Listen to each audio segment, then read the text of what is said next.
Movement, that's ODM. The birth of one of Kenya's oldest party was as a result of the 2005 referendum. The recent undertones by some of its young members, however, raising questions on the future of the party after its leader Raila Odinga failed to clinch the presidency for the fifth time. Wiga William now reports that the party leadership is contemplating on its next move after the August polls. The 2005 referendum pitting the then sitting president, the late Mwai Kibaki, and his road minister Raila Odinga birthed the Orange Democratic Movement. 17 years later, we go down memory lane to the birth and survival of Kenya's long-serving opposition party, ODM. Power and Brokers begins now.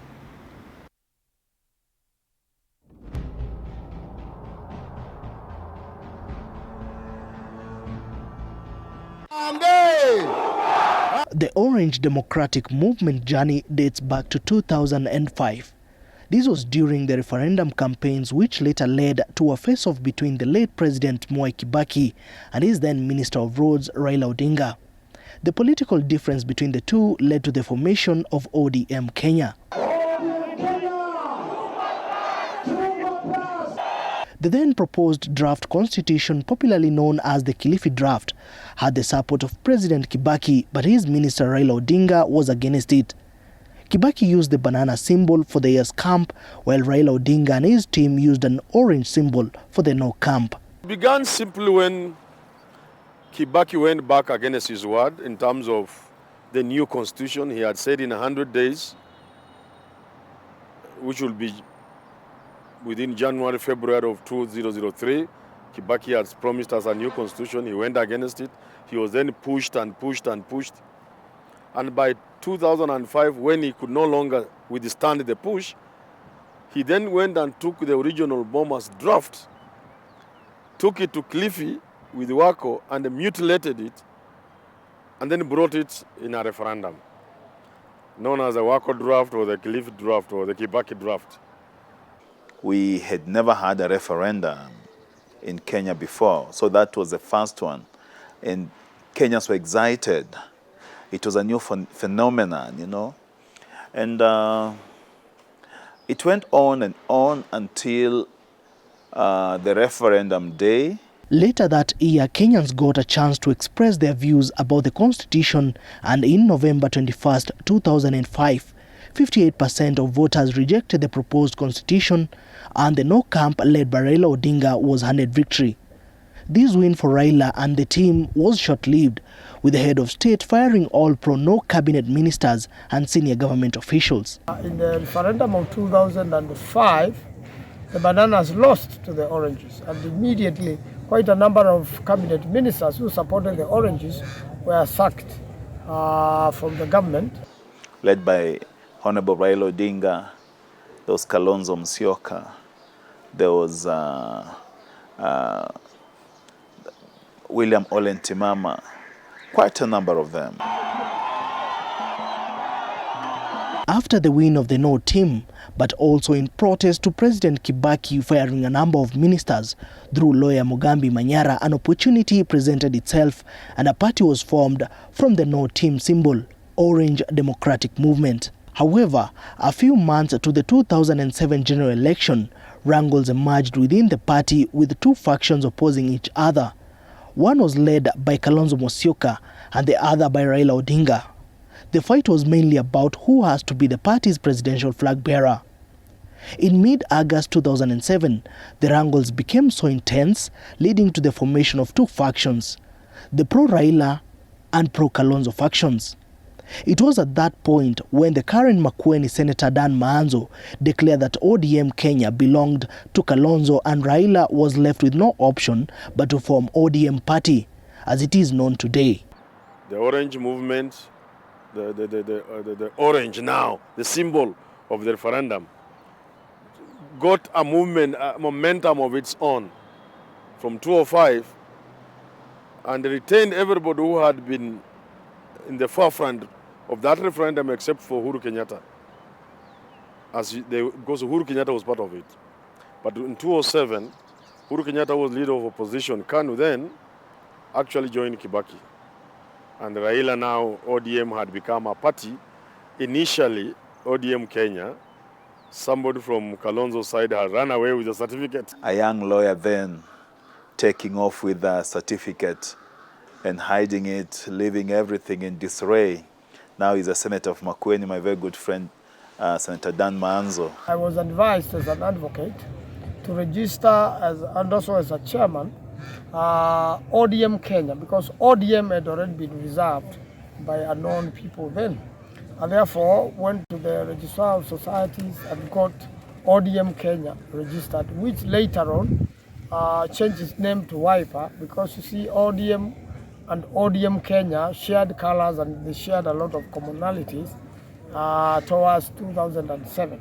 It is in its first time to participate in a general election as a party that ODM engaged in its first coalition, where Raila Odinga, William Ruto, Musalia Mudavadi, Najib Balala and the late Joe Nyaga formed the famously known Pentagon, leaving out Kalonzo Musyoka. In the 2007 general election, ODM presented its first presidential candidate after Raila Odinga won the nomination, with Mudavadi as his running mate.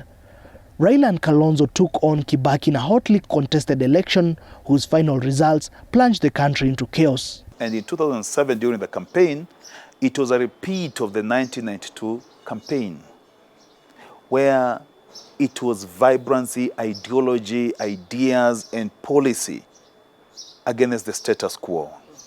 So 2007, I remember so well how the ODM performed.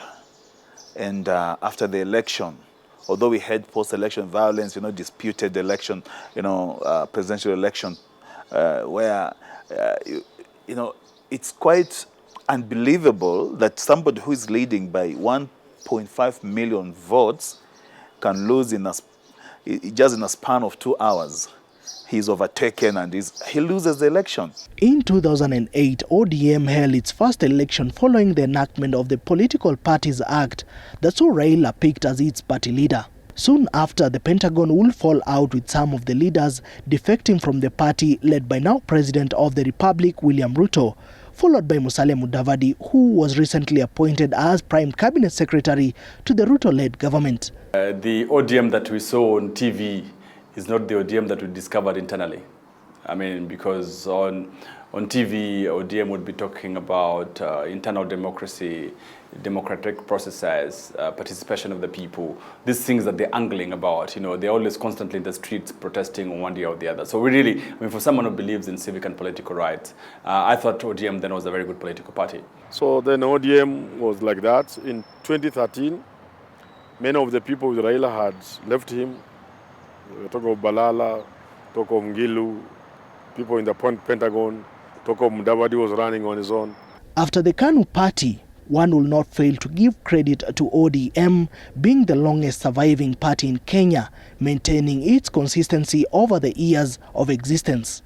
Forming coalitions and political pacts is one of the ways that the Orange Party has survived. I would say ODM has stood the test of time. It has participated in 4 general elections, 2007, 2013, 2017, and now 2022. These are major general elections. And I would say the party, any party that participates in as many elections as ODM has done is a political party that deserves accolade. Raila has never been interested in becoming president. Because if he was interested in becoming president, there's how to become president. You have to put in the extra work. You have to put in the mechanics of becoming president. I think he's happy to lose, I think, and regenerate himself. Because, pardon me, if Raila became president in 2007, if he won 2 terms, 2002 and 2007, where would he have been now? It would have been obsolete, isn't it? So now he has found a way of regenerating himself by losing elections. So maybe in 2027, he might actually just go for it 20 years later. After the 2007 elections in 2012, the Raila-led party came up with a strategy of uniting with other parties to form a coalition. In December 2012, then Prime Minister Raila Odinga and Vice President Kalonzo Musyoka signed a coalition agreement but left their supporters guessing who will be the coalition's presidential candidate through talks chaired by now Speaker of the National Assembly Moses Wetangula. Together with other 11 political outfits, the Coalition for Reforms and Democracy CORD was formed. In a heated back and forth boardroom discussions, finally, the coalition settled for Raila as the flag bearer, with the team losing the election to Uhuru Kenyatta and William Ruto, who had joined hands. And later on, after 2013, when President Kibaki was exiting, the Oranges came back together. And the Honorable Raila Odinga and Honorable Kalonzo Musyoka vied for the presidency and the deputy presidency together in 2013. Uhuru and Ruto could not support Kalonzo for presidency. So what option did he have? The only next thing was to team up with Raila. In 2017, these guys were still together. Kalonzo wouldn't win alone, so he had to team up with Raila. Another defining moment for Orange Democratic Party was in the 2017 general election. Again, as a party, despite having a rich support base, didn't go to election alone. ODM joined hands with other parties, forming the National Super Alliance. With its presidential flag bearer from the ODM party, Raila Odinga, once again failed to occupy the house on the hill. Like the previous coalitions ODM was in, NASA crumbled after the general election, with its tenants fleeing and failing to outlive a 5-year election cycle, with the cracks first emerging in 2018 when ODM's party leader was controversially sworn in as the people's president at Uhuru Park, with the other NASA leaders absent. That time you team up with Raila, it is like you have to agree he's a senior partner. So now the tension you are talking about emerges, because how do you tell your people next time round that even now I must support Raila? Because then the reality even then is that he never had won that election. So you can't say it's my turn after you had won. And yet there's a problem telling people let's support this guy again. So that kind of, it's a very difficult situation he finds himself in. You know, the best way to build an institution is to have systems of that institution work. You know, the National Executive Committee, the National Governing Convention, the National Democratic Convention are things that are supposed to be the organs of the party. They're supposed to check on the leadership. They're supposed to help the leader feel the pulse of the political party.